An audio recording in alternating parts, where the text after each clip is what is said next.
نحمده ونصلي على رسوله الكريم أما بعد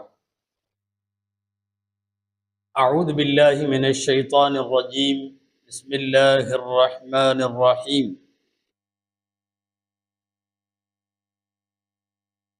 وأذن في الناس بالحج يأتوك رجالا وعلى كل ضامر يأتون من كل فج عميق صدق الله العظيم وقال رسول الله صلى الله عليه وسلم من أتى هذا البيت لم يرفث ولم يفسق رجع كيوم ولدته أمه صدق رسول الله صلى الله عليه وسلم அளவற்ற அருளாளனும் நிகரற்ற அன்புடையோனுமாகிய எல்லாம் வல்ல அல்லாஹுவின் பெயரால் துவங்குகிறேன். அருமை நாயகம் முஹம்மதுர் ரசூலுல்லா ஸல்லல்லாஹு அலைஹி வஸல்லம் அவர்களின் மீதும் நற்பாக்கியங்கள் நிறைந்த அவர்களுடைய உம்மத்தின் மீதும் குறிப்பாக நம் அனைவர் மீதும் எல்லாம் வல்ல அல்லாஹுவின் நல்லருள் என்றென்றும் நிறைவாக உண்டாவதாக. ஆமீன். அல்லாஹுவின் பேரருளால் புனித ரஜபு மாதத்தினுடைய முதல் ஜும்மா இது. எல்லாம் வல்ல இறைவனின் பேரருளால் உலகம் முழுவதும் உம்ரா பயணத்திற்காக வேண்டியும் ஹஜ் பயணத்திற்காக வேண்டியும் உலக மக்களெல்லாம் முன்னெப்போதையும் விட அதிகமாய் இப்போது பயணம் செய்ய துவங்கி இருக்கிறார்கள். ஹஜ்ஜினுடைய காலம் அல்லாமல் ஆண்டு முழுவதும் உம்ரா பயணத்திற்காக வேண்டி அங்கே கூடுகிற கோடிக்கணக்கான மக்கள், அந்த எண்ணிக்கை நாளுக்கு நாள் பெருகி கொண்டே வருவதை பார்க்கிறோம். அன்பானவர்களே, ஒரு காலம் இருந்தது, கஅபாவை கண்ணால் காண வேண்டுமென்றால், ஹஜ் உம்ரா பயணம் மேற்கொள்ள வேண்டுமென்றால் மிகப்பெரிய சிரமம், மிகப்பெரிய பொருட்செலவு, பயண சிரமங்கள் எல்லாம் இருந்தது. காலப்போக்கில் மக்களின் வாங்கும் சக்தி அதிகமாகி பொருளாதார பரவலின் காரணமாக இன்றைக்கு சர்வ சாதாரணமாய் உம்ராவும் ஹஜ்ஜும் எளிமையாக இலகுவான பயணங்களாக அமைந்து விட்டதை நாம் இன்றைக்கு பார்த்து கொண்டிருக்கிறோம். பழைய காலத்தை போல் அல்லாமல் உம்ரா பயணத்திற்காக வேண்டி புறப்படுபவர்கள் லட்சக்கணக்கில் இப்போது ஒவ்வொரு மாதமும் ஆண்டு முழுவதும் உம்ராவுக்காக வேண்டி கூடுகிற கூட்டம் அதிகமாகி கொண்டிருக்கிறது. யோசித்து பார்த்தால் பழைய காலத்தில், முந்தைய காலங்களில் உம்ரா பயணம் என்று புறப்படுவோர் மிக மிக குறைவு, ஆல்மோஸ்ட் இல்லை என்றே சொல்லலாம். ஹஜ்ஜுக்கு போவார்கள், அவ்வளவுதான். அது ஒரு ஊரே திரண்டு அவர்களை வழி அனுப்பி வைக்கும், போய்விட்டு வருவார்கள். ஊரிலும் ஏதாவது ஒரு 2-3 ஹாஜியார்கள் இருப்பார்கள், அதற்கு மேல் இருக்க மாட்டார்கள். தனியாக உம்ரா பயணம் போபவர்கள் என்பது கடந்த காலங்களில் இல்லை. சமீப காலங்களில், குறிப்பாக இந்த 2000ற்கு பின்னால், அதிலும் நன்றாய் சொல்ல வேண்டுமென்றால் கடந்த 15 ஆண்டு காலமாக உம்ரா பயணங்கள் அதிகமாக துவங்கி 1,00,000 ரூபாயில் உம்ரா பயணத்தை முடித்துவிட்டு வந்துவிடலாம் என்கிற ஒரு இலகுவான சூழல் ஏற்பட்டுவிட்ட போது இப்போது நிறைய உம்ராவுக்கு போகிறார்கள். மறுபக்கம் அந்த உம்ராவை வைத்து அதிகமாக உம்ராக்களும் துவங்கிவிட்டது, உம்ராக்களை வைத்து மோசடிகளும் துவங்கிவிட்டது. பொதுவாக எல்லா தொழில்களிலும் அத்துமீறுவோர், வரம்பு மீறி செய்வோர், பாவங்கள் புரிவோர், குற்றம் புரிந்து அடுத்தவர்களுடைய காசுகளை அள்ளுபவர்கள், இது எல்லாம் இப்போது உம்ரா பயணத்திலும் அதிகமாக இருக்கிறது. பாருங்கள், இது குறித்து நாம் சிந்திப்போம். உம்ரா பயணம் மார்க்கத்தில் இதன் நிலைப்பாடு என்ன, இதன் அமல்கள் என்ன, இதன் சவாபு என்ன, இதன் சட்டம் என்ன, எதனால் இன்றைய காலத்தில் இப்படிப்பட்ட மோசடிகள் வருகிறது, இதில் இருந்து நாம் தப்பிக்க என்ன செய்ய வேண்டும் என்பதை குறித்தெல்லாம் இந்த ஜும்மா தினத்தினுடைய சிந்தனைகளாக நாம் வைத்துக் கொள்ளுவோம். உம்ராவுக்கு நிறைய சிறப்புகள் உண்டு. ஹஜ்ஜுக்கு அடுத்தபடியாய் புனிதமான ஸ்தலங்களில் ஏற்படுத்தப்படுகிற அந்த புனிதமான வணக்கத்திற்கு பெருநன்மை உண்டு. நாம் அடிக்கடி கேள்விப்பட்டிருக்கிற நபிமொழி, மன் அதா ஹாதல் பைத் ஃபலம் யர்ஃபுஸ் வலம் யஃப்சுக், யார் இந்த கஅபத்துல்லாவிற்கு வந்து எவர்கள் பாவம் செய்யவில்லையோ, எந்த விதமான கெட்ட வார்த்தைகளும் பேசவில்லையோ, அது போன்றவர்கள், அதாவது சரியாக இந்த காபத்துல்லாவை வந்து நன்மைக்காக பயன்படுத்தி கொண்டவர்கள், ரஜா கயோமின் வலது தூமுகு, அன்று பிறந்த பாலகனைப் போல அவர்கள் திரும்பி வருவார்கள் என்று நபி மொழி பிரபலமானதாகும். இந்த ஹதீஸிற்கு விளக்கம் எழுதுகிற புகாரி ஷரீஃபினுடைய விரிவுரையாளர் அல்லாமா இப்னு ஹஜர் ரஹ்மத்துல்லாஹி அலைஹி எழுதுகிறார்கள், யதுகுலு ஃபீ தாலிக அல் ஹஜ்ஜு வல் உம்ரத்து, அன்று பிறந்த பாலகனை போல திரும்பி வருதல் என்பதில் ஹஜ்ஜும் அடங்கும், உம்ராவும் அடங்கும். உம்ராவுக்கு போய்விட்டு வந்தவர்களும் கூட சரியான முறையில் இஹ்லாஸ் என்கிற மன தூய்மையோடு அதை நிறைவேற்றி திரும்பினால் அன்று பிறந்த பாலகனை போல திரும்பி வருகிறார்கள். இங்கே நாம் சில வித்தியாசம் கவனிக்க வேண்டும். ஹஜ்ஜுக்கும் உம்ராவுக்கும் இடையில வேறுபாடு உண்டு. ஹஜ் என்பதற்கு கால வரையறை உண்டு, உம்ராவுக்கு கால வரையறை இல்லை. ஹஜ் என்பது அந்த துல்ஹஜ் மாதத்தில் மாத்திரம்தான் செய்யப்பட வேண்டும். அல் ஹஜ்ஜு அஷ்ஹுரும் மஅலூமாத் என்கிறது குர்ஆன். அறியப்பட்ட பிரபலமான மாதங்களில் மட்டும்தான் ஹஜ் செய்ய முடியும். உம்ரா அவ்வாறு அல்ல, ஆண்டு முழுவதும் உம்ரா செய்யலாம். உம்ராவிற்கு காலக்கெடு கிடையாது, கால வரையறை கிடையாது. இப்படிப்பட்ட உம்ராவுக்கு மார்க்கம் பறந்து விரிந்த பல்வேறு சிறப்புகளை சொல்லுகிறது. சஹீஹுல் புகாரி அபூ ஹுரைரா ரலியல்லாஹு அன்ஹு அறிவிக்கிறார்கள், அல் உம்ரத்து இலல் உம்ரத்தி கஃபாரத்து லிமா பைனஹுன், ஒரு உம்ராவிலே இருந்து அடுத்த உம்ரா செய்யப்படுகிற வரை இடையிலே உள்ள பாவங்களுக்கெல்லாம் அந்த முந்தைய செய்த உம்ரா கஃபாராவாகும், குற்றப்பரிகாரமாகும். அதாவது ஒருவர் உம்ரா செய்கிறார், அடுத்து மீண்டும் சில காலம் கழித்து உம்ரா செய்கிறார், இரண்டுக்கும் இடையிலே உள்ள பாவங்கள் எல்லாம் மன்னிக்கப்படும். ஹதீஸ் தொடர்ந்து வருகிறது, வலில் ஹஜ்ஜில் மப்ரூரி வல் ஹஜ்ஜுல் மப்ரூரு லைஸ லஹு ஜஸாஉன் இல்லல் ஜன்னா, ஏற்றுக்கொள்ளப்பட்ட ஹஜ்ஜுக்கு சுவனத்தை தவிர வேறு கூலி இல்லை என்பது புகாரி ஷரீஃபினுடைய அறிவிப்பாகும். ஒரு உம்ராவிலிருந்து மறு உம்ரா வரை பாவங்களுக்கு அது கஃபாரா என்று சொன்ன இந்த வார்த்தையில இருந்து ஹதீஸ்கரை வல்லுநர்கள் எடுக்கக்கூடிய விளக்கம் இது என்னன்னா, அதிகமாக உம்ரா செய்யலாம். உம்ராவிற்கு கணக்கு கிடையாது, உம்ரா இத்தனை தான் செய்ய வேண்டும் என்று கிடையாது. ஏனென்றால் ஒரு உம்ராவிலிருந்து மறு உம்ரா வரை என்று சொல்லப்படக்கூடிய நபிகள் நாயகத்தின் வார்த்தையில் அதிகமான உம்ரா செய்வதனுடைய ஊக்குவிப்பு அடங்கி இருக்கிறது என்று சொல்லுகிறார்கள். ஒரே பிரயாணத்தில் நாம் ஹஜ்ஜுக்கு போயிருக்கிறோம் அல்லது உம்ராவுக்கு போயிருக்கிறோம், ஒரு உம்ரா தான் செய்ய வேண்டுமா? ஏனென்றால் சில பேர் இந்த கருத்திலே சொல்பவர்கள் உண்டு. ஆக பலவீனமான கருத்து அது. சரியான கருத்து, பல உம்ராக்கள் செய்யலாம். ஆயிஷா ரலியல்லாஹு அன்ஹா அவர்களுக்கு நபி ஸல்லல்லாஹு அலைஹி வஸல்லம் ஒரே பிரயாணத்தில் 2 தடவை, ஒரு தடவை உம்ரா செய்துவிட்டு திரும்ப அதே பிரயாணத்திலேயே ஊருக்கு போய்விட்டு திரும்பி வரவெல்லாம் இல்லை, ஒரே பிரயாணத்தில் 2 உம்ராக்கள் செய்ய அனுமதி தந்தார்கள் என்கிற செய்தி ஹதீசுகளில் பதிவாக இருக்கிறது. அது பிரபலமானதும் கூட.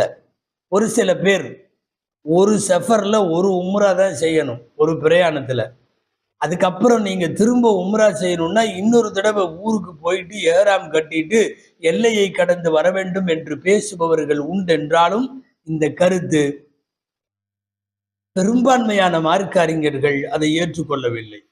இமாம் ஷாஃபி ரஹ்மத்துல்லாஹி அலைஹி ஆயிஷா ரலியல்லாஹு அன்ஹா அவர்களுடைய உம்ராவின் விளக்கத்தை எழுதுகிற போது இந்த வார்த்தை எழுதுகிறார்கள், லம் யகுன் பைன உம்ரத்தைஹா இல்லா 9 அய்யாம், 9 நாள் தான் இடைவெளி இருந்தது.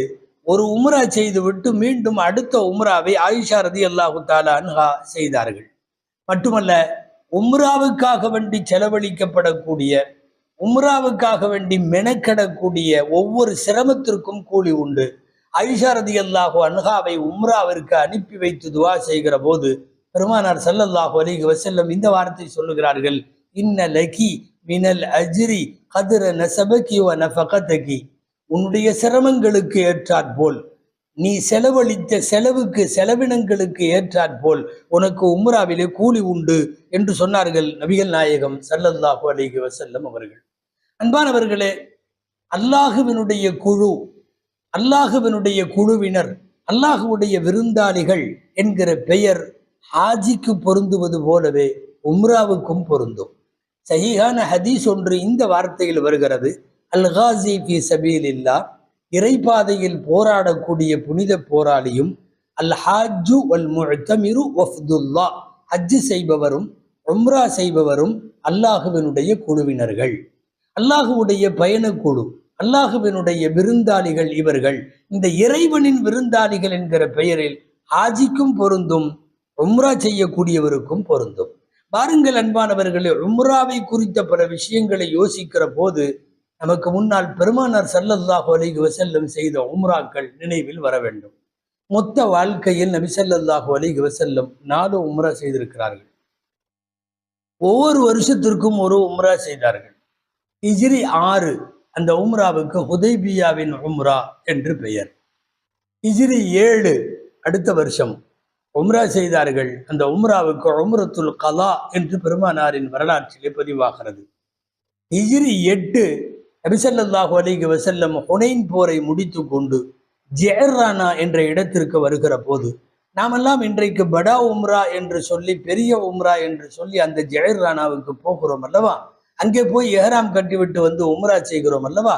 பெருமானார் ஸல்லல்லாஹு அலைஹி வஸல்லமுடைய வாழ்க்கையில் நடைபெற்ற 3வது உம்ரா அது உம்ரத்துல் ஜிஅர்ரானா என்று சொல்லுவார்கள். இந்த 3 உம்ராவுமே நபி ஸல்லல்லாஹு அலைஹி வஸல்லம் செய்ததற்கு நாயகம் எடுத்துக்கொண்ட மாதம் ஸுல்காதா மாதம், அதாவது ஹஜ்ஜுக்கு முந்தைய மாதம்.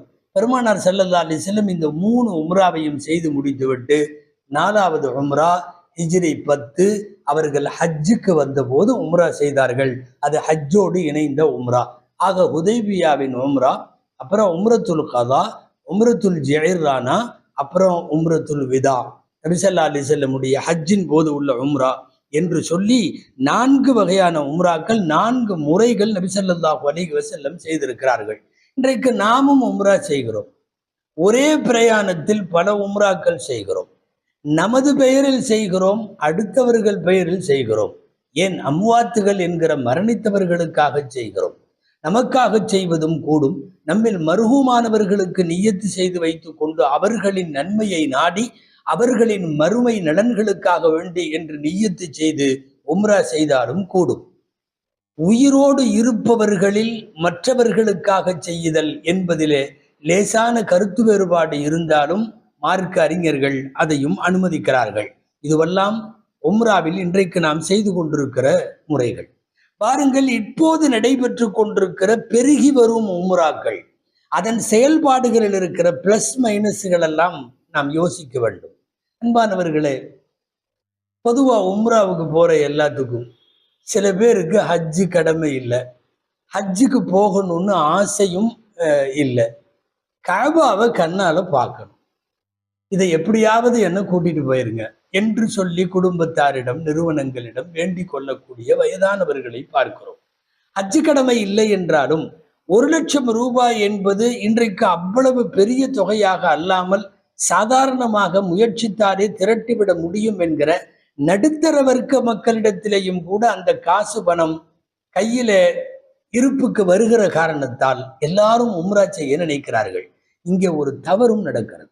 என்னன்னா, ஹஜ்ஜு கடமையாக இருக்கிற சில பேர் உம்ரா பயணத்தை முடிச்சுட்டு, அதான் பார்த்துட்டு வந்துட்டோம், காபாவை பார்த்துட்டோம், மக்காவை பார்த்துட்டோம், மதீனாவை பார்த்துட்டோம், போதும் என்று சொல்லி ஹஜ்ஜு கடமையை செய்யாமல் உம்ராவோடு முடித்து கொள்ளக்கூடியவர்கள் இருக்கிறார்கள். இன்றைய உம்ராக்களிலே இருக்கிற ஒரு மிகப்பெரிய குறைபாடு இது. அன்பானவர்களை நன்கு கவனிக்க வேண்டும். உம்ரா ஒருபோதும் ஹஜ்ஜுக்கு ஈடாகாது. இன்னொன்னு, ஹஜ்ஜுக்கு சமமும் அல்ல. ஹஜ்ஜை வீழ்த்தக்கூடிய, ஹஜ்ஜு கடமையை வீழ்த்தக்கூடிய அளவுக்கு உம்ரா அப்படி உள்ள சவாபுகளையும் சட்டங்களையும் உடையது அல்ல. ஏன்னா போயிட்டு வந்த சில பேர் இவ்வளவுதான விஷயம், கபாவை பார்த்துட்டோம், மக்காவை பார்த்துட்டோம், மதினாவை பார்த்துட்டோம், ஹரம்ல தொழுதுட்டோம், அஜ்ருல் அஸ்வதை தொட்டுட்டோம், திரைய பிடிச்சி துவா செஞ்சுட்டோம், போய் அங்க தங்கி இருந்துட்டு வந்தோம். சில பேர்த்திட்ட இந்த வார்த்தையே அடிக்கடி சொல்லுவாங்க, அந்த மண்ணை மிதிச்சுட்டு வந்தா போதும், கண்ணால காபாவை கண்டுட்டு வந்தா போதும் என்பது மாத்திரம் நோக்கமாக வைத்துக் கொண்டு ஹஜ்ஜு கடமையை செய்யாதவர்கள் இருக்கிறார்கள். நல்லா தெரிஞ்சுக்கணும், ஒரு உம்ராங்கிறதுல 4 விஷயம்தான் இருக்கு. உங்களுக்கெல்லாம் தெரியும். எஹ்ராம் கட்டுவோம், இங்க ஊர்ல இருந்து எல்லை கிடக்கிறப்போ எஹ்ராம் கட்டுவோம். போய் தவாபு செஞ்சு 2 ரக்காத் தொழுகுவோம் 7 சுத்தி சுத்தி. அப்புறம் எஹ்ராம்னு சபா மர்வால தொங்கோட்ட ஓடுவோம், தலைமுடி எடுப்போம். 4 விஷயத்துல உம்ரா முடிஞ்சிரும். ஆனால் ஹஜ் அப்படி அல்ல. ஹஜ்ஜுக்கு இன்னமும் ஏராள அமல்கள் இருக்கிறது, பிரம்மாண்டமான அமல்கள் இருக்கிறது. நீங்க மக்காவில் ஒரு 10 நாள், மதினால ஒரு 3-4 நாள் தங்கிட்டு வந்துட்டு நிறைவடைந்து விடுகிறீர்கள். அவ்வாறு நிறைவடைய முடியாது. மினா, உம்ராவில் மினா வராது. மினால தங்க முடியாது. மினா டென்ட்டே ஓப்பனா இருக்காது. எப்போது? உம்ரா பயணத்தில். அரஃபா மைதானம், அரஃபாவில மக்கள் கூட மாட்டார்கள். ஒரு உம்ரா பயணத்தில் அரஃபாவில போய் நீ தங்க முடியாது. தங்கனாலும் அது எங்கோ உங்க ஊர்ல கிரவுண்ட்ல தங்குற மாதிரி தான். அரஃபாவுக்கு அரஃபா என்கிற புனிதம், அங்கே தங்கினால் பாவம் கழியும் என்கிற புனிதம் எல்லாம் துல்ஹஜ் பிறை 9 அங்கே இருக்க வேண்டும். முஸ்தலிஃபா என்று தெருவிலே ஹாஜிகள் எல்லாம் படுத்துறடுகிற பாக்கியம் அது அங்கதான் கிடைக்கும், ஹஜ்ஜில தான் கிடைக்கும். 3 ஷைத்தான்களுக்கும் கையிலே கற்களை வைத்து கொண்டு பிஸ்மில்லாஹி அல்லாஹு அக்பர் சொல்லி ஷைத்தானை கல்லடிக்கிற ஒரு சூழல் ஹஜ்ஜில மட்டும்தான் ஏற்படும். அப்போ மினா, அரஃபா, முஸ்தலிஃபா, ஷைத்தானுடைய ஜம்ரத் என்கிற கல்லறிதல், ஏன் 10 அன்றைக்கு இறைவனுக்காக குர்பானி கொடுக்குதல், இந்த எந்த அமலும் உம்ராவில் இல்லை. ஆனால் நிறைய பேர் தமிழ்நாட்டில் ஹஜ்ஜு கடமையாக உள்ளவர்களே கூட நாம் பார்க்கிறோம், உம்ராவோடு மனதை நிறைவாக்கி கொண்டு அடுத்த கட்டத்திற்கு நகர்கிறார்கள். வாழ்க்கையில் வஃபாத்தாகுவதற்கு முன்னால் ஹஜ்ஜு தான் முதல்ல செய்யணும். அவர்கள் கடமை ஹஜ் என்றால் ஹஜ்ஜை நிறைவேற்ற வேண்டும். சில பேரெல்லாம் சொல்லிட்டு போறது என்னன்னா, ஒரு உம்ரா போயிட்டு வந்துட்டோம்னா கொஞ்சம் நல்லா ட்ரைனிங் ஆயிரும், சர்வீஸ் எல்லாம் தெரிஞ்சுக்கலாம், அதுக்கப்புறம் நாங்க அடுத்த ஹஜ்ஜுக்கு போறோம் என்று சொல்லி உம்ரா செய்த நிறைய பேர் அடுத்த ஹஜ்ஜுக்கு போறதில்லை. இது இன்றைக்கு ஏற்பட்டிருக்கிற மிகப்பெரிய துரதிர்ஷ்டம். அடுத்து இன்னொரு விஷயம், ஒருவேளை அப்படி ஹஜ்ஜு தப்பி போகுமானால் அதனுடைய பாவம் கடமையானவர்கள் மீது நிச்சயமாக உண்டு. கடமை இல்லை அப்படின்னா பிரச்சனை இல்லை, அவர்கள் உம்ரா சரிதான். சில நேரம் முடியாதவர்கள் கூட இருக்கலாம். பாருங்கள், ரசூலுல்லாஹுடைய ஹஜ்ஜில் ஒரு சின்ன செய்தி நமக்கு இருக்கிறது. ஹிஜ்ரி 10 எம்பெருமானார் முஹம்மது ரசூலுல்லா ஸல்லல்லாஹு அலைஹி வஸல்லம் ஹிஜ்ரி 10 ஹஜ்ஜிற்கு செல்லுகிறார்கள். ரசூலுல்லா இவ்வாண்டு ஹஜ்ஜி செய்கிறார்கள் என்கிற அறிவிப்பு மதீனாவிலே வெளியிடப்பட்டது. சொல்லவா வேண்டும், மதீனாவாசிகள் எல்லாம் கிளம்பி விட்டார்கள். அன்சாரிகள் குறிப்பாக ரசூலோடு ஹஜ்ஜி செய்வதற்கு ரொம்ப ஆசைப்பட்டவர்கள் எல்லாம் கிளம்பி விட்டார்கள். ஏறத்தாழ மதீனா காலியாகிறது என்கிற அளவுக்கு ஹிஜ்ரி 10 பெருமானார் ஸல்லல்லாஹு அலைஹி வஸல்லம் அவர்களோடு எல்லாரும் ஹஜ்ஜுக்கு ஹஜ்ஜி செய்கிறார்கள். புகழ் பெற்ற பெருமானாரினுடைய ஹஜ்ஜை நிறைவு செய்துவிட்டு நாயகம் ஸல்லல்லாஹு அலைஹி வஸல்லம் மதீனாவிற்கு திரும்பி வருகிறார்கள். ஒரே ஒரு பெண், வயதான பெண், அன்சாரி குலத்தை சார்ந்த பெண், ரசூலுல்லாவோட ஹஜ்ஜுக்கு வரல. அந்த அம்மா ஹஜ்ஜுக்கு வரலையே, அதாவது அவங்க வந்திருக்கணுமே, அவங்க வரலையேன்னு நாயகம் ஸல்லல்லாஹு அலைஹி வஸல்லம் காரணம் விசாரிக்கிறார்கள். அந்த அம்மாவை கூப்பிட்டு கேட்டப்போ, இஷ்டகத்து இம்ராத்துல் அன்சார் இல நபி ஸல்லல்லாஹு அலைஹி வஸல்லம் பிகில்லத்தி தாப்பா, வாகனம் இல்லை, வசதி இல்லை அப்படிங்கிறத அந்த அம்மா காரணமாக சொல்லுகிறார்கள். ரசூலுல்லாஹி ஸல்லல்லாஹு அலைஹி வஸல்லம் அந்த பெண்ணுக்கு சொன்ன வார்த்தை இன்றைக்கு வரையும் பிரபலமானது. என்ன சொன்னாங்க? இதா கான ரமதானு ஃபஅ்தமிரி, நீ எங்கூட ஹஜ்ஜுக்கு வரலன்னா பரவாயில்ல, ரமலான் வருதல்ல, ரமலான்ல நீ உம்ரா செய்துரு, ஃபஅ்தமிரி சொல்லிட்டு அதோட நிறுத்தல. சொன்னாங்க, ஏனென்றால் ரமலானில் செய்யப்படக்கூடிய ஒரு உம்ரா ஹஜ்ஜுக்கு சமமானதுன்னு சொல்றாங்க. இதே ஹதீஸ் சஹீஹ் முஸ்லிம்ல ஒரு வார்த்தை சேர்ந்து வருது. ரிவாயத்தில் முஸ்லிமின் தஅதிலு ஹஜ்ஜதன் மஇ, ரமலானில் செய்யப்படுகிற ஒரு உம்ரா என்னோடு ஹஜ்ஜு செய்வதற்கு சமமானது. ஏன்னா அந்த அம்மா ரசூல் ஸல்லல்லாஹு அலைஹி வஸல்லமோட ஹஜ்ஜு செய்யணும்னு தான் நினைச்சிருந்துச்சு, முடியல, வாகன வசதி இல்லை. அப்ப ரசூலுல்லாஹ் சொல்றாங்க, ஏன் கூட ஹஜ்ஜு செஞ்ச மாதிரி உள்ள வாய்ப்பு உனக்கு கிடைக்கும், நீ வேணா ரமலான்ல உம்ரா செய் என்று பெருமானார் ஸல்லல்லாஹு அலைஹி வஸல்லம் சொன்னாங்க. ஸல்லல்லாஹு அலைஹி வஸல்லம் அவர்கள் சொன்னார்கள், இந்த வார்த்தையை கவனிக்கணும், இதுல ரமலானில் உம்ரா செய்தால் ஹஜ்ஜுடைய சவாபு கிடைக்கும்னு அர்த்தம். ஹஜ்ஜு கடமை விழுகாது. நீங்கள் தொடர்ந்து 10 வருஷம் வேண்டுமானாலும் வருஷம் ரம்ஜான்ல உம்ராவுக்கு போங்க, ஹஜ்ஜின் சவாபு கிடைக்கும். ஹஜ்ஜு கடமையை செய்தது போல உள்ள சட்டம் அதுக்கு இல்லை. ஹஜ்ஜு கடமை தனியாக அதை செய்தாக வேண்டும். அன்பானவர்களை, இன்றைக்கு இந்த பெருகி வரக்கூடிய உம்ராக்களினுடைய பிளஸ் மைனஸுகளை யோசிக்கிற போது ரொம்ப முக்கியமா சில விஷயங்களை சொல்ல வேண்டும். அதிகமா நீங்கள் கடந்த வாரத்தில் பார்த்தால் ஏமாற்றி விட்டார்கள். எங்களுக்கு ரிட்டர்ன் டிக்கெட் இல்லை, எங்களுக்கு ஹோட்டல்ல தங்குற இடம் இல்லை, எங்களுக்கு நல்ல சாப்பாடு இல்லை, கொண்டு வந்து அம்போனி இறக்கி விட்டு போயிட்டாங்க, நாங்கள் அங்கே இருக்கிற விசாரத் தூதரகத்தில் அமைச்சரவையில் போய் நாங்கள் முறையிட்டு இருக்கிறோம், எங்களுக்கு ஊர் திரும்புவதற்கு எங்களுக்கு வழி தெரியல, கண்ணீரும் கம்பளையுமாய் அழுகக்கூடிய பேட்டி கொடுக்கக்கூடிய ஆண்கள், பெண்கள், பெரியவர்கள் நிறைய பேர்த்த பார்க்குறோம். இந்த மோசடிகள் எல்லா துறையும் வளரும் போது அந்த துறையில மோசடிகள் வரும். எப்போ உம்ரா பயணங்கள் பெருகி விட்டதோ அப்போ மோசடிகளும் பெருகிருச்சு. தயவு செய்து இதை எல்லாம் கொஞ்சம் சில சில களப்பற்ற முஸ்லிம்களினுடைய ஆசையிலே இவர்கள் கொள்ளையடிக்கிறார்கள். சில, எல்லாரும் அல்ல. மிக நல்ல முறையில் சேவை செய்யக்கூடிய பாரம்பரியமான பல்வேறு நிறுவனங்கள் இருக்கிறது. நாம் அதை பற்றி பேசவில்லை. சும்மா ஏதாவது ஒரு கவர்ச்சியான விளம்பரம், வாங்க பாட்டி உங்களுக்கு காபாவை கண்ணில் காட்டுறோம், வாங்க உம்மா உங்களை வாப்பா நாங்கள் கண்ணில் காட்டிடுறோம், கூட்டிட்டு போறது, ஏழை ஜனங்களுக்கு ஏற்ப ஆசையை தூண்டுவது. நீங்க வெறும் 60,000 ரூபா கொடுத்தா போதும், நீங்க 55,000 ரூபா கொடுத்தா போதும், 3 மாசத்துக்கு முன்னாடியா இருந்தா 50,000 ரூபா கொடுத்தா போதும், நாங்க அதுக்கப்புறம் கூட்டிட்டு போவோம் என்று சொல்லக்கூடிய நபர்கள் உண்மையாக சேவை செய்பவர்களா? அவர்கள் ஹஜ்ஜு உம்ரா சம்பந்தமாக அறிவாற்றல் உள்ளவர்களா? மார்க்க சட்டங்கள் தெரிந்தவர்களா? கூட்டிட்டு போறவங்க நியாயமா நடந்துக்கிறாங்களா? அவங்களுக்கு கூட இதுக்கு முன்னாடி பயணம் பண்ண எல்லாரும் ரொம்ப நல்லா இருந்துச்சுன்னு சர்டிபிகேட் கொடுத்துருக்காங்களா, சான்றிதழ் கொடுத்துருக்காங்களா? எதுவுமே தெரியாம காசு கம்மின்னு ஒன்ன போய் சேர்ந்துட வேண்டியது. ஏமாற்றப்படுவதற்கான முதல் காரணம் அதுதான். 50 ரூபாய்க்கும் 60 ரூபாய்க்கும் கூட்டிட்டு போறேன்னு ஒருத்தர் சொல்லும் போதே அதனுடைய பின்புலங்களை குறித்து யோசிக்க வேண்டாமா? அங்க வசதி குறைவா தான் இருக்கும். ஒரு 60 ரூபாய்க்கு கூட்டிட்டு போறவர் உங்களை எங்க கொண்டு போய் போடணுமோ அங்கதான் போடுவார். ஒரு 2-3 கிலோமீட்டருக்கு அந்த பக்கம் தான் ரூம் இருக்கும். தமிழ்ல சொல்லுவாங்கல்ல, எள்ளுக்கேத்த உருண்டை, மாவுக்கேத்த பணியாரம் அப்படின்னு எல்லாம் சொல்லுவாங்கல்ல. நீங்க எவ்வளவு காசு கொடுக்குறீங்களோ அதை பொறுத்து. முதல்ல இது சம்பந்தமான நன்கு ஆய்வு செய்து மற்றவங்கள்ட்ட அனுபவத்திட்ட கேட்டுட்டு சொல்லணும். இதுல பல்வேறு மோசடிகள்ல உம்ரா ஏற்பாட்டாளர்கள் செய்யக்கூடிய இன்னொரு இது என்னன்னா, பிரபலமான உலமாக்கள் பெயரை சொல்றாரு. அவரு எங்க கூட வர்றாரு, அவர் ஒருத்தரை கூட்டிட்டு போயிட்டு அவரு பேர்ல 100 பேர் 200 பேரை சேர்த்துறது. அவரு வர்றாரு எங்க கூட, அவரு வர்றாரு எங்க கூட.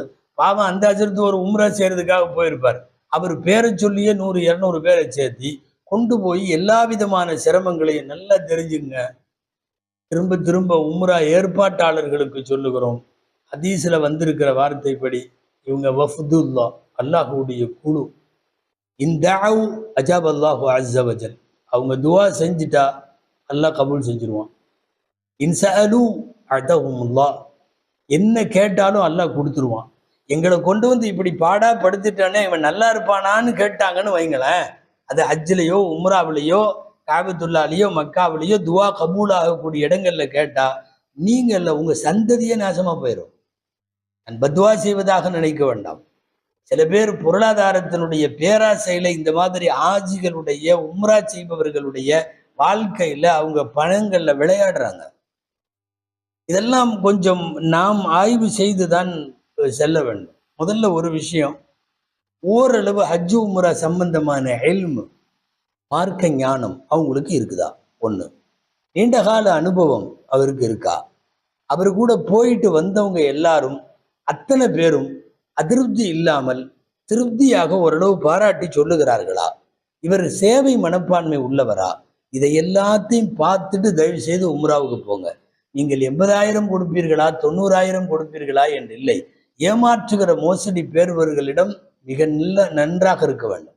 ரிட்டர்ன் டிக்கெட்டே போடாம கூட்டிட்டு போறான்.